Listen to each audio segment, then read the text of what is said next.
Praise the lord. ఈరోజు వాక్యాంశము Haggai గ్రంథం 2వ అధ్యాయం 14వ వచనం.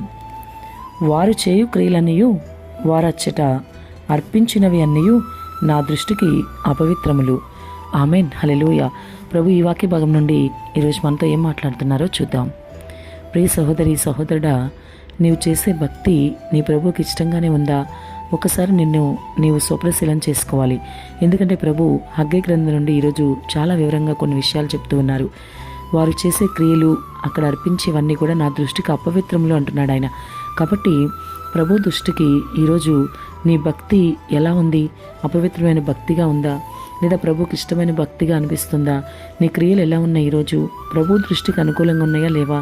లేదంటే కేవలం నిన్ను నువ్వు సంతోషపెట్టుకుంటూ మనుషుల్ని సంతోషపెట్టే విధంగా నీ భక్తి జీవితం సాగుతుందా?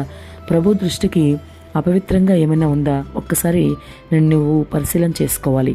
కాబట్టి ఎందుకంటే ప్రభు చెప్తున్న మాటలు నిజంగా చాలా వివరంగా హగ్గై గ్రంథంలో 2వ అధ్యాయం 14వ వచనం నుంచి ఆయన చెప్తూ ఉన్నాడు.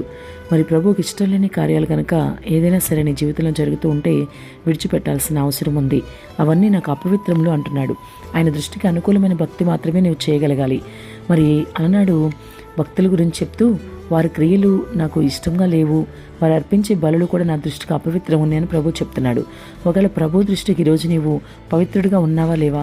నీ క్రియలు, నీ మాటలు, తలంపులు, ఆలోచనలు, మరి నీ పద్ధతి, నీ పని తీరు కానీ, మరి నీ ఆలోచన విధానం కానీ, మరి నీ క్రియలు కానీ ప్రభు దృష్టికి ఈరోజు మరి అవి కూడా అపవిత్రంగానే ఉన్నాయేమో ఒకసారి ఆలోచించుకోవాల్సిన అవసరం ఎంతైనా ఉంది.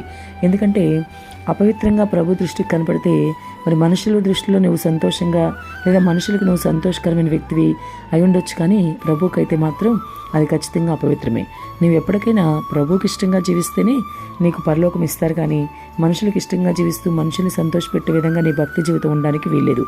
అలాగే నిన్ను నీవు సంతోషపెట్టుకోవడానికి కూడా నీ భక్తి జీవితం ఉండకూడదు.